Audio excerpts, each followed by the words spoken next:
नमस्कार दोस्तों, स्वागत है आपका एक बार फिर से राजस्थान जीके के इस क्लास में। इसमें हम करेंगे भूगोल, इतिहास और कला संस्कृति से संबंधित महत्वपूर्ण प्रश्न जो आगामी परीक्षाओं के लिए काफ़ी महत्वपूर्ण रहेंगे। तो चलिए शुरू करते हैं। आज का पहला प्रश्न है, निम्नलिखित में से कौन सा स्थान बालू का स्तूप मुक्त प्रदेश है? तो इनमें से आपको बताना है जहाँ पर बालू का स्तूप नहीं पाए जाते हैं। भालेरी, सूरतगढ़, लूणकरणसर और फलोदी। तो देखिए यहाँ पर जो ऑप्शन नंबर 4 दिया गया है फलोदी, ये बालू का स्तूप मुक्त प्रदेश है। बाकी सभी बालू का स्तूप पाए जाने वाले स्थान है, जैसे भालेरी है, सूरतगढ़ है, लूणकरणसर है, ये सभी बालू का स्तूप युक्त प्रदेश हैं। देखते हैं अगला प्रश्न, निम्नलिखित में से कौन सा एक सही नहीं है? देखिए अरावली पर्वतमाला की प्रमुख चोटियां दी गई है और उनसे संबंधित सामने दिए गए हैं जिले।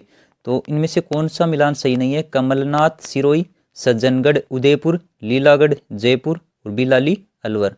तो देखिए जो लीलागढ़ दी गई है यहाँ पर वो जयपुर में स्थित न होकर के उदयपुर जिले से संबंधित है। इसका सही आंसर हो जाएगा ऑप्शन नंबर 3। नेक्स्ट है, निम्नलिखित में से कौन सा सही सुमेलित नहीं है? नदियां दी गई हैं और सामने है उनकी सहायक नदियां। जैसे बाणगंगा की सहायक नदियां हैं सूरी, पलोसन, गुमटी नाला, बनास की कोठारी, मेनाल और मोरेल, चंबल नदी की काली सिंध, पार्वती और मेज, और बाद में दे रखा है पश्चिम बनास की मेसवा, हतमती और वेतरक। तो देखिए जो ये मेसवा, हतमती और वेतरक नदियां हैं, किसकी सहायक नदियां हैं? ये साबरमती की सहायक नदियां हैं। तो इसका सही आंसर हो जाएगा ऑप्शन नंबर 4, क्योंकि ये मिलान है वो बिल्कुल असत्य है। अगला प्रश्न है, जयपुर, दौसा, अजमेर, टोंक आदि जिले किस कृषि जलवायु खंड के अंतर्गत आते हैं? शुष्क पश्चिमी मैदानी क्षेत्र, लूनी नदी का अंतर्वर्ती मैदानी क्षेत्र, अर्ध शुष्क पूर्वी मैदानी क्षेत्र और आर्द्र दक्षिणी मैदानी क्षेत्र। देखिए जो राजस्थान की 10 कृषि जलवायु खंडों में जो बांटा गया है उनसे संबंधित प्रश्न हर बार पूछा जाता है, और हमने पिछले वीडियो में इससे संबंधित प्रश्न किया था। चाहे वो इन कृषि जो खंड बांटे गए हैं कृषि जलवायु खंड, चाहे वो बड़ा पूछा जाए या सबसे छोटा या फिर इनसे संबंधित जिले, तो ये जिले बताने आपको कि कौन से कृषि जलवायु क्षेत्र के अंतर्गत आते हैं।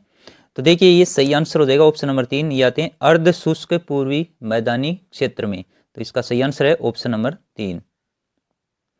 आगे राजस्थान राज्य बीज निगम लिमिटेड की स्थापना कब की गई थी? 1975 में, 1978 में, 1985 में या फिर 1989 में? तो देखिए इसका जो सही आंसर है हो जाएगा ऑप्शन नंबर 2, राजस्थान राज्य बीज निगम की स्थापना विश्व बैंक की सहायता से 1978 में की गई थी। विश्व बैंक की सहायता से इसकी स्थापना की गई थी। अगर ये पूछा जाता है तो ये भी थोड़ा ध्यान में रखना है। आगे देखिए, निम्नलिखित में से किस जिले में राजस्थान की क्रमशः सर्वाधिक और न्यूनतम भेड़ें पाई जाती हैं? उस जिले का चयन करना है, और क्रमशः देखिए सबसे पहले सर्वाधिक और बाद में न्यूनतम भेड़ों वाला जिला। तो इसमें देखिए दे रखा है बाड़मेर, बांसवाड़ा, बांसवाड़ा और बाड़मेर, उदयपुर, धौलपुर और जयपुर, जैसलमेर। इसका जो सही आंसर हो जाएगा, सर्वाधिक भेड़ें पाई जाती है बाड़मेर में, जैसे स्कूल व्याख्याता में भी पूछा गया था, और न्यूनतम भेड़ें पाई जाती है बांसवाड़ा जिले में। यहाँ पर इसका विपरीत दिया गया है, पहले बांसवाड़ा है और बाद में बाड़मेर। तो देखिए इसका जो सही आंसर है हो जाएगा ऑप्शन नंबर 1। देखिए जो जनगणना 2012 से 2019 की तुलना में यहाँ पर अगर बात करें तो 2019 की जो जनगणना है उसमें भेड़ों में 12.95% की कमी हुई है, यानी ऋणात्मक रखना, याद रखना इसको, -12.95 इतनी कमी भेड़ों की संख्या में हुई है। और कई बार एग्जाम में आरपीएससी के द्वारा पूछा जाता है, भेड़ में जितनी कमी होती है वो आंकड़े एग्जाम में पूछे जाते हैं, तो ये भी ध्यान में रखना है। आगे देखते हैं, निम्नलिखित में से सर्वाधिक ऊन देने वाली भेड़ की नस्ल इसमें से कौन सी है? चोकला, मालपुरी, मगरा या फिर जैसलमेरी? तो देखिए ऑप्शन नंबर 4 में जो दिया गया है जैसलमेरी भेड़ है वो सर्वाधिक ऊन देने वाली भेड़ की नस्ल है। चोकला, जिसे भारतीय मेरिनो भी कहा जाता है, इसकी ऊन सर्वश्रेष्ठ होती है। अगर सर्वश्रेष्ठ ऊन किस्म की पूछी जाती तो चोकला हो जाता। और मालपुरी है, मोटे रेशे की ऊन के लिए प्रसिद्ध है, जिससे गलीचे बनाए जाते हैं। और मगरा है, इसकी ऊन चमकदार होती है। तो ये सभी विशेषताएं आपको ध्यान में रखनी चाहिए, किसी भी तरह से प्रश्न वो बनाया जा सकता है। तो भेड़ की जो ऐसी नस्ल जो सर्वाधिक ऊन देती है वो है जैसलमेरी। आगे देखते हैं, निम्नलिखित में से राजस्थान के किन जिलों में जनसंख्या घनत्व 100 व्यक्ति प्रति वर्ग किलोमीटर से भी कम पाया जाता है? जैसलमेर, बीकानेर, बाड़मेर और ये सभी। तो ये सभी जिलों में 100 व्यक्ति प्रति वर्ग किलोमीटर से भी कम घनत्व पाया जाता है। जैसे जैसलमेर में कितना, 17 व्यक्ति प्रति वर्ग किलोमीटर, बीकानेर में 78 व्यक्ति प्रति वर्ग किलोमीटर और बाड़मेर में 92 प्रति व्यक्ति वर्ग किलोमीटर घनत्व पाया जाता है। तो ये सभी आंकड़े इंपॉर्टेंट हैं और ये सभी आपको पता है। आगे देखते हैं, भीलों द्वारा पहने जाने वाली तंग धोती को क्या कहा जाता है? विकल्प में दिए गए पोत्या, ठेपाड़ा, सिंदूरी और खोयतू। तो इसका जो सही आंसर है वो जाएगा ऑप्शन नंबर सेकंड। जो ठेपाड़ा है ये भीलों द्वारा पहनी जाने वाली एक तंग धोती का प्रकार है। पोत्या की बात करें तो ये एक तरह का साफा है। सिंदूरी ये साड़ी है और खोयतू ये क्या कहते हैं, कमर में पहनने वाली एक लंगोटी का प्रकार है जिसे खोयतू कहा जाता है। तो ये भी देखिए काफ़ी इंपॉर्टेंट है, इनमें से किसी भी तरह से पूछा जा सकता है एग्जाम में प्रश्न, तो सभी का थोड़ा ध्यान में रखिए। आगे, औद्योगिक संभावनाओं के आधार पर निम्नलिखित में से कौन सा ए श्रेणी का जिला नहीं है? देखिए राजस्थान में जो औद्योगिक श्रेणियां हैं वो कितने प्रकार की बांटी गई हैं? 4 प्रकार से। जैसे विशिष्ट श्रेणी में जयपुर जिला आता है, उसके बाद में ए, बी और सी श्रेणी में भी बांटा गया, लेकिन सबसे महत्वपूर्ण रहता है ए श्रेणी वाले जिले एग्जाम में पूछे जाने की संभावना अधिक रहती है। तो ए श्रेणी वाले जिलों का आपको ध्यान में रखना है, कौन कौन से जिले ए श्रेणी के अंतर्गत आते हैं। तो इनमें देखिए जो बीकानेर दिया गया है ए श्रेणी के अंतर्गत नहीं आता है, ये बी श्रेणी के अंतर्गत शामिल है बीकानेर जिला। बाकी अलवर, दौसा, अजमेर ये सभी ए श्रेणी वाले जिले। ए श्रेणी वाले जिले कौन कौन से हैं? तो देखिए अलवर, दौसा, अजमेर, भीलवाड़ा, पाली, जोधपुर, उदयपुर, राजसमंद और कोटा, बारां, ये सभी जो जिले हैं इनका विशेष तौर पर आपको ध्यान में रखना है, सभी याद करने चाहिए, क्योंकि आरपीएससी के द्वारा एक बार ऐसा प्रश्न पूछा भी गया है। 2014 में जो सेकंड ग्रेड हुई थी उसमें ऐसा ही प्रश्न पूछा गया है कि निम्नलिखित में से कौन सा जिला ए श्रेणी के अंतर्गत नहीं आता है। तो कई बार रिपीट होते हैं प्रश्न, दोबारा भी पूछा जा सकता है, हो सकता है उनमें से कुछ अलग जिलों के नाम दिए हों, तो आपको सभी जिलों के नाम पता होने चाहिए। आगे देखिए, जयपुर शहर के परकोटे को यूनेस्को ने विश्व धरोहर सूची में कब शामिल किया था? 2010 में, 1985 में, 2013 में या फिर 2019 में? देखिए इसका जो सही आंसर हो जाएगा 2019 में। 6 जुलाई 2019 को जयपुर शहर के परकोटे को यूनेस्को ने विश्व धरोहर सूची में वो शामिल किया था। और इसके अलावा देखिए 2010 में जंतर मंतर को शामिल किया था, 1985 में घनापक्षी विहार को शामिल किया था और 2013 में आपको पता है कि 6 पहाड़ी जो दुर्ग हैं उनको शामिल किया था। कौन कौन से हैं वो 6 पहाड़ी दुर्ग, वो भी आपको ध्यान में रखने चाहिए। गागरोन का दुर्ग, जैसलमेर का दुर्ग, रणथंभौर दुर्ग, चित्तौड़ दुर्ग, कुंभलगढ़ दुर्ग और आमेर दुर्ग। किसी भी तरह से ट्रिक बना कर रखिए, आप इसको याद कर सकते हैं। वैसे ये कई बार एग्जाम में रिपीट होता है ये प्रश्न, तो आपको पता होगा कौन कौन से दुर्ग हैं। इन 6 दुर्गों के नाम जरूर आपको ध्यान में रखने चाहिए। आगे देखते हैं, किस सभ्यता स्थल को अघाटपुर या ताम्रवर्ती नगरी के नाम से जाना जाता है? ऑप्शन में कालीबंगा, आहड़, गणेश्वर और बैराट। तो ताम्रवर्ती नगरी के नाम से किस सभ्यता स्थल को जाना जाता है? आहड़ सभ्यता स्थल को। ऑप्शन नंबर सेकंड सही आंसर हो जाएगा। इसे आघाटपुर या ताम्रवर्ती नगरी भी कहा जाता है। नेक्स्ट है, प्रसिद्ध इतिहासकार BN पाठक किस गुर्जर प्रतिहार शासक को हिंदू भारत का अंतिम महान हिंदू सम्राट स्वीकार करते हैं? महिपाल प्रथम को, महेंद्रपाल प्रथम को, मिहिर भोज या फिर नागभट्ट प्रथम को? देखिए इसका सही आंसर हो जाएगा महेंद्रपाल प्रथम को। जो BN पाठक हैं ये अंतिम हिंदू सम्राट के रूप में महेंद्रपाल प्रथम को स्वीकार करते हैं। नेक्स्ट है, किस चौहान शासक ने अजमेर में खत्तरगज के अनुयायियों के लिए भूमिदान दी? विकल्प में देखिए अजयराज, अर्णोराज, विग्रहराज चतुर्थ और पृथ्वीराज तृतीय। इसका जो सही आंसर है हो जाएगा अर्णोराज के द्वारा खत्तरगज के अनुयायियों के लिए भूमिदान किया गया था। तो सही answer option number second Arnoraj ने। इसके अलावा देखिए पुष्कर में वराह मंदिर का निर्माण भी करवाया था, ये काफी इंपॉर्टेंट है। वराह मंदिर का निर्माण किसके द्वारा करवाया गया था? तो उसका सही आंसर हो जाएगा अर्णोराज के द्वारा। इसके अलावा इसके समय में देवबोध और धर्म घोष नामक प्रकांड विद्वान भी थे। तो अर्णोराज से संबंधित कुछ महत्वपूर्ण तथ्य यही थे। एक तो ये हो गया कि खत्तरगज के अनुयायियों के लिए भूमिदान किया था। दूसरी बात, पुष्कर में इन्होंने वराह मंदिर का निर्माण कराया और इनके समय दो विद्वान थे, देव घोष और धर्म घोष। आगे देखते हैं, निम्नलिखित में से कौन सा सही सुमेलित नहीं है। देखिए, एक तरफ हमीर से संबंधित ग्रंथ दिए गए हैं, दूसरी तरफ उनके सामने उनके रचनाकार हमीर महाकाव्य, नयन चंद्र सूरी, हमीरायण, व्यास भांड, हमीर रासो जोधराज और हमीर बंधन चंद्रशेखर। तो इनमें से कौन सा है वो सही सुमेलित नहीं है। देखिए, हमीर बंधन है ये अमृत कैलाश की रचना है और चंद्रशेखर की रचना है हमीर हट। तो ये थोड़ा सा ध्यान में रखना है, हमीर हट काफी इंपॉर्टेंट है, ये कई बार एग्जाम में पूछी जाती है। चंद्रशेखर की हमीर हट और हमीर बंधन अमृत कैलाश की। आगे, महाराणा प्रताप के हाथी राम प्रसाद पर हल्दी घाटी युद्ध के दौरान किस मुगल सेनापति ने कब्जा कर लिया था। ऑप्शन में दिए गए हुसैन खां, शाहबाज खां, मानसिंह और साकुली खां। तो देखिए, जब हल्दी घाटी युद्ध चल रहा था उस समय महाराणा प्रताप की एक प्रसिद्ध हाथी थी राम प्रसाद, इस पर मुगल सेनापति हुसैन खां ने कब्जा कर लिया था और उसके बाद इस हाथी का नाम बदल करके पीर प्रसाद कर दिया गया था। तो ये भी इंपॉर्टेंट है, थोड़ा ध्यान में रखिएगा। महाराणा प्रताप के हाथी का अगर नाम पूछा जाता है तो राम प्रसाद, और उस पर कब्जा कर लिया हुसैन खां ने, उसका नाम बदल करके कर दिया था पीर प्रसाद।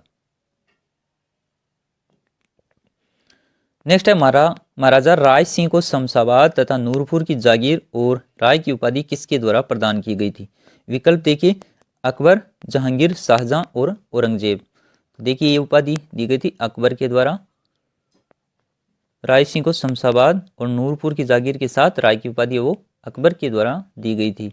जब अकबर है वो राय सिंह की सेवाओं से प्रसन्न हो गया तो संतुष्ट होकर के 1593 में उसे जूनागढ़ प्रदेश और 1604 में उसे नूरपुर की जागीर और राय की उपाधि प्रदान की थी। अगर डेट पूछी जाती है तो ये भी ध्यान में रखिएगा, शमशाबाद 1593, नूरपुर की जागीर के साथ राय की उपाधि 1604 में। तो ये सभी आपको थोड़ा ध्यान में रखिए। आगे देखते हैं, निम्नलिखित में से कौन सा सही सुमेलित नहीं है। क्रांति के समय जो स्थान थे वहां पर विद्रोह की तिथि दी गई है। देखिए, नसीराबाद में 28 मई से क्रांति शुरुआत, भरतपुर में 31 मई, नीमच में 3 जून 1857 और देवली 14 जून। तो इनमें से कौन सा सही सुमेलित नहीं है।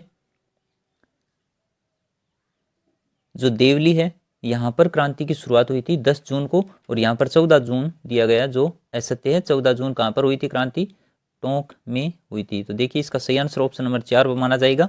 देवली में 10 जून को और 14 जून को टोंक में क्रांति की शुरुआत हुई थी। इसके अलावा कोटा में देखिए 15 अक्टूबर से क्रांति की शुरुआत और एरिनपुरा से पूछी जाए तो 21 अगस्त से शुरुआत हुई थी। तो ये तिथियां भी थोड़ी ध्यान में रखिए। आगे, मारवाड़ लोक परिषद को कब गैर कानूनी संस्था घोषित कर दिया गया था। 28 मार्च 1940 को, 28 मई 1938, 28 मार्च 1936 और 17 मार्च 1942 को। तो इसका सही आंसर हो जाएगा 28 मार्च 1940 को मारवाड़ लोक परिषद को गैर कानूनी घोषित कर दिया गया था। इसकी स्थापना हुई थी 1938 में जोधपुर जिले में। आगे, तरुण राजस्थान में देशद्रोहात्मक सामग्री प्रकाशित करने के अपराध में निम्नलिखित में से किसे 2 वर्ष के कठोर कारावास की सजा दी गई थी। राम नारायण चौधरी, शोभालाल गुप्त, विजय सिंह पथिक, हरिभाई किंकर को। तो देखिए, 2 वर्षों के कठोर कारावास की सजा दी गई शोभालाल गुप्त को, यानी ऑप्शन नंबर 2 इसका सही आंसर हो जाएगा। जब तरुण राजस्थान में देशद्रोही रूप से सामग्री इन्होंने प्रकाशित की थी तो इनको गिरफ्तार कर लिया गया था और उसके बाद 2 वर्ष की कठोर कारावास की सजा दी गई थी। आगे देखते हैं, बीकानेर राज्य में नादिर शाही नामक पुस्तिका के लेखक निम्नलिखित में से कौन है। ऑप्शन में है विजय सिंह मेहता, बालचंद्र कोठारी, बद्री प्रसाद, सत्यनारायण श्राफ। तो इसका जो सही आंसर है हो जाएगा विजय सिंह मेहता। बीकानेर राज्य में नादिर शाही इंपॉर्टेंट पुस्तक है, ध्यान में रखिए इसे, और इसके लेखक थे विजय सिंह मेहता। नेक्स्ट है, दिसंबर 1945 में स्थापित बांसवाड़ा प्रजामंडल का अध्यक्ष है वो किसे बनाया गया था। भूपेंद्र नाथ त्रिवेदी, मोतीलाल, विनोद चंद्र कोठारी और सिद्धि शंकर। इसका सही आंसर क्या हो जाएगा, विनोद चंद्र कोठारी को बांसवाड़ा प्रजामंडल का अध्यक्ष बनाया गया था, जिसकी स्थापना हुई थी 1945 में। आगे, राजस्थान एकीकरण के प्रथम चरण की राजधानी किसे बनाया गया था। जयपुर, अलवर, कोटा और उदयपुर। इसका सही आंसर हो जाएगा प्रथम चरण की राजधानी है वो अलवर को बनाया गया था, ऑप्शन नंबर सेकंड इसका सही हो जाएगा। और दूसरे चरण की राजधानी कोटा को बनाया गया था, तीसरे चरण की राजधानी उदयपुर को बनाया गया था। तो ये राजधानी से संबंधित प्रश्न भी अगर एग्जाम आए तो ध्यान में रखिए, प्रथम चरण की राजधानी थी अलवर। नेक्स्ट है देवनारायण जी का प्रमुख पूजा स्थल कहाँ पर स्थित है? आसींद भीलवाड़ा, बेंकटी फलोदी, बापणी जोधपुर, नाथद्वारा, राजसमंद। इसका जो सही आंसर है हो जाएगा आसींद भीलवाड़ा में देवनारायण जी का प्रमुख पूजा स्थल है, ऑप्शन नंबर फर्स्ट इसका सही आंसर हो जाएगा। इसके अलावा देखिए आप ये जो रामचरण जी द्वारा स्थापित रामसनेही संप्रदाय है, इसकी अगर प्रमुख पीठ पूछी जाती है तो इन दोनों में कंफ्यूज नहीं होना है। इसकी प्रमुख पीठ है वो कहाँ पर है? वह शाहपुरा भीलवाड़ा में। तो ये थोड़ा सा ध्यान रखिए, वो आसीन भीलवाड़ा, ये शाहपुरा भीलवाड़ा में। इसकी प्रमुख 4 पीठें आपको ध्यान में रखनी है, कई बार हम चर्चा कर चुके हैं। जिसकी जो शाहपुरा शाखा थी उसके प्रवर्तक थे रामचरण जी, रैण शाखा के दरियाव जी, खेड़ापा शाखा के रामदास जी और सिंहतल शाखा के हरिरामदास जी प्रवर्तक थे रामसनेही संप्रदाय से संबंधित। नेक्स्ट है भारतीय प्राचीन लिपिमाला ग्रंथ की रचनाकार कौन है? ऑप्शन में दिए गए गौरी शंकर हीराचंद ओझा, कन्हैयालाल सेठिया, मुंशी देवी प्रसाद और दूरसा अड्डा। देखिए भारतीय प्राचीन लिपिमाला इंपोर्टेड ग्रंथ है और इसके रचनाकार थे गौरी शंकर हीराचंद ओझा, ऑप्शन नंबर फर्स्ट इसका सही आंसर हो जाएगा। अब आप कमेंट करके ये बताइए कि गौरी शंकर हीराचंद ओझा का जन्म कहां पर हुआ था। नेक्स्ट है किस शासक के शासनकाल को मेवाड़ की लघु चित्र शैली का स्वर्ण काल कहा जाता है? महाराणा जगत सिंह, तेज सिंह के समय को, अमर सिंह या फिर सज्जन सिंह के समय को? तो मेवाड़ की लघु चित्र शैली का स्वर्ण काल कहा जाता है जगत सिंह प्रथम के समय को, ऑप्शन नंबर फर्स्ट इसका सही उत्तर है। नेक्स्ट है सीताराम बदन सिंह और नानकराम चित्रकार किस चित्र शैली से संबंधित थे? देखिए ये प्रश्न काफी इंपोर्टेंट है। सीताराम बदन सिंह और नानकराम चित्रकार किस चित्र शैली से थे?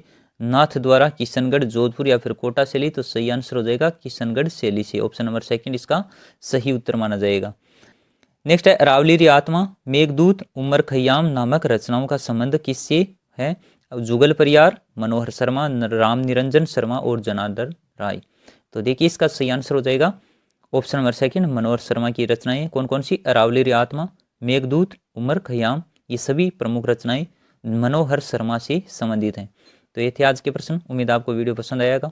वीडियो को लाइक करना न भूलें और कमेंट सेक्शन में कमेंट करके ज़रूर बताइए वीडियो कैसा लगा। इसमें कोई किसी प्रकार की अगर कोई गलती है तो आप कमेंट सेक्शन में कमेंट कर सकते हैं। मिलेंगे अगले वीडियो के साथ, तब तक के लिए धन्यवाद।